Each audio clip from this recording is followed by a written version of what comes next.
고린도전서 15장 그리스도의 부활. 성도 여러분, 내가 여러분에게 전파한 복음에 대해 여러분에게 알려드리려고 합니다. 여러분이 받아 그 안에 굳게 선 복음 말입니다. 내가 여러분에게 전파한 말씀을 굳게 붙들고 헛되이 믿지 않으면 여러분은 이 복음으로 구원을 얻습니다. 내가 받은 가장 중요한 것을 여러분에게 전해주었습니다. 그리스도께서 성경에 기록된 대로 우리 죄를 위해 죽으신 것과 장사 지낸 바 되었다가 성경에 기록된 대로 3일 만에 다시 살아나셨다는 것과 그리고는 베드로에게 나타나시고 그 후에 12제자에게 나타나시고 그 후에 한 번에 500명이 넘는 사람에게도 나타나셨다는 사실입니다.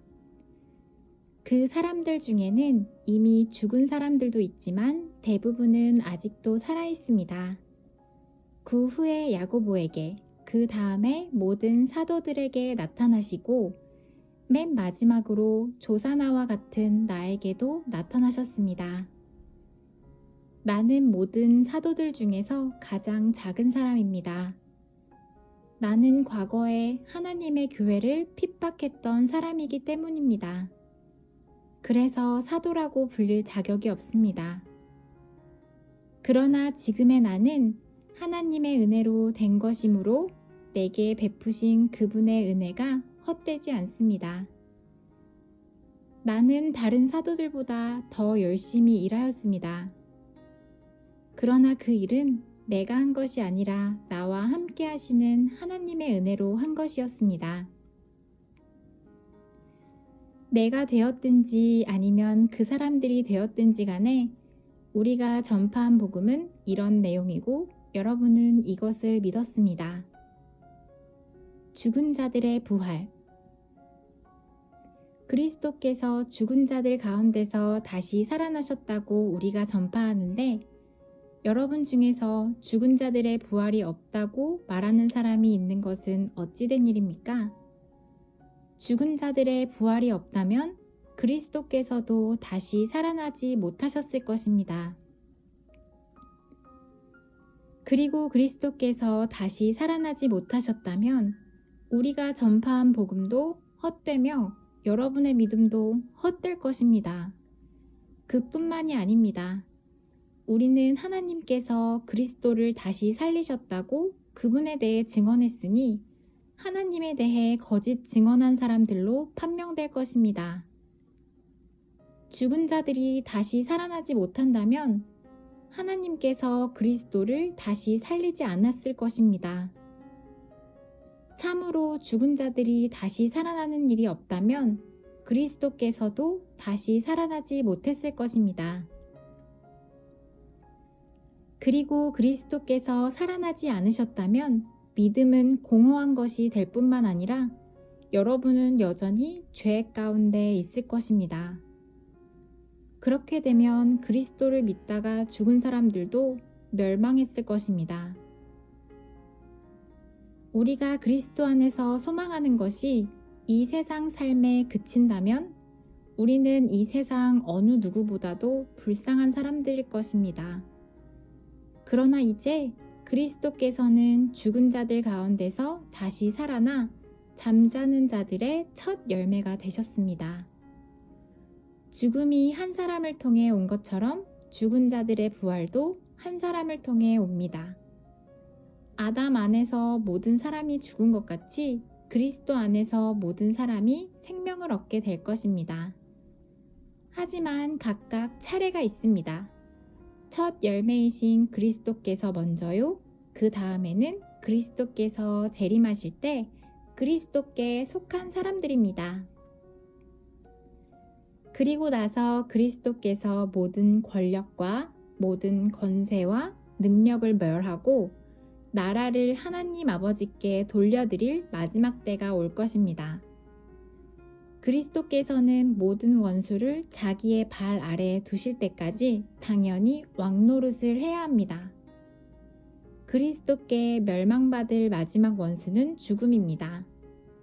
성경에 하나님께서 모든 것을 그분의 발 아래 복종시키셨다라고 기록되어 있습니다. 여기서 모든 것을 그분의 발 아래 복종시킨다고 할 때는 모든 것을 그리스도 아래 두신 하나님 자신은 그 안에 포함되지 않는다는 것이 분명합니다. 하나님께서 모든 것을 하나님의 아들 아래 복종시킬 때에는 아들 자신도 모든 것을 자기 아래 두신 아버지께 복종할 것입니다. 그리하여 하나님께서 우주의 주님으로서 만물을 지배하실 것입니다. 죽은 자들이 다시 살아나는 일이 없다면 죽은 자들을 위해 대리로 세례를 받는 사람들은 왜 세례를 받는 것입니까? 죽은 사람들이 도무지 살아나지 않는다면 그 죽은 사람들이 죽은 자들을 위해 세례를 받는 이유는 무엇입니까? 우리의 경우는 어떻습니까? 우리는 무슨 이유로 매 순간 위험에 처한단 말입니까? 성도 여러분, 우리 주 예수 그리스도 안에서 내가 여러분에 대해 가지고 있는 자랑을 두고 확신 있게 말합니다만 나는 날마다 죽습니다. 내가 에베소에서 사나운 짐승들과 싸운 것이 단순히 인간적인 이유에서였다면 내가 얻는 것이 무엇이겠습니까? 죽은 자들이 다시 살아나는 일이 없다면 먹고 마시자, 내일이면 죽을 목숨이라고 하지 않겠습니까? 속지 마십시오. 나쁜 친구를 사귀면 좋은 습관도 나쁘게 됩니다. 정신을 똑바로 차리고 죄짓지 마십시오. 여러분 중에 하나님에 대해 무지한 사람들이 덜어 있어서 여러분이 부끄러운 줄을 알라고 이 말을 하는 것입니다. 부활의 몸. 그러나 죽은 자들이 어떻게 다시 살아나며 또 그들은 어떤 몸으로 나오게 되느냐라고 묻는 사람이 있을 것입니다. 참으로 어리석습니다. 여러분이 뿌리는 씨는 죽지 않으면 살아나지 못합니다. 여러분이 뿌리는 것은 다 자란 몸이 아니라 밀이든 그 밖에 다른 곡식이든 단지 그 씨일 뿐입니다. 그러나 하나님께서는 그분의 계획대로 뿌린 것에 몸을 주시며 씨앗 하나하나에 각각 알맞는 몸을 주십니다. 모든 육체가 똑같지는 않습니다. 사람의 육체가 있고 동물의 육체가 있으며 새의 육체가 있고 물고기의 육체가 있습니다. 또한 하늘에 속한 몸만 있는 것이 아니라 땅에 속한 몸도 있습니다. 그러나 하늘에 속한 영광과 땅에 속한 영광이 각각 다릅니다. 해와 달과 별의 영광이 각각 다르고 별들 사이에서도 그 영광은 각기 다릅니다. 죽은 자들의 부활도 이와 같습니다.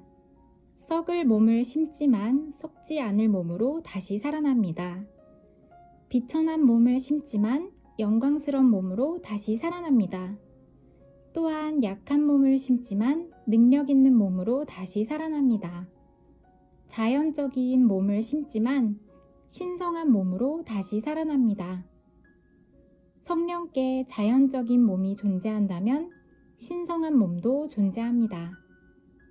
성경에 첫사람 아담이 살아있는 존재가 되었다고 기록된 것처럼 마지막 아담은 생명을 주는 영이 되었습니다.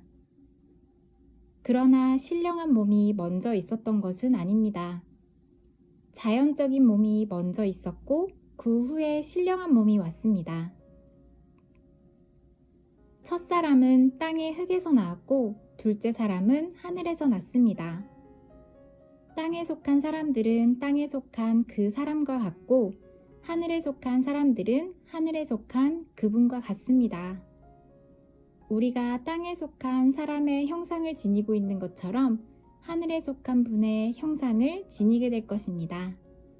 성도 여러분, 내가 분명히 선언하거니와 육체와 피는 하나님의 나라를 상속받을 수 없으며 썩는 것은 썩지 아니하는 것을 상속받을 수 없습니다. 내가 여러분에게 비밀을 알려드리겠습니다. 우리는 다 잠잘 것이 아니라 변화될 것입니다. 마지막 나팔 소리가 울릴 때 눈 깜짝할 사이에 죽은 자들이 썩지 않을 몸으로 다시 살아나며 우리는 변화될 것입니다. 썩을 몸은 반드시 썩지 않을 몸을 입어야 하며 죽을 몸은 죽지 않을 몸을 입어야 합니다. 썩을 몸이 썩지 않을 몸을 입고 죽을 몸이 죽지 않을 몸을 입게 되면 승리가 죽음을 삼켜버렸다고 기록된 말씀이 사실로 드러나게 될 것입니다. 죽음아, 너의 승리가 어디 있느냐? 죽음아, 너의 찌르는 것이 어디 있느냐? 죽음이 찌르는 것은 죄이며 죄의 힘은 율법입니다. 그러나 우리 주 예수 그리스도를 통해 우리에게 승리를 주시는 하나님께 감사합니다. 그러므로 나의 사랑하는 성도 여러분, 굳게 서서 흔들리지 말고 항상 주님의 일을 위해 자신을 들이십시오. 주님을 위해 일한 여러분의 수고는 결코 헛되지 않는 것임을 기억하시기 바랍니다.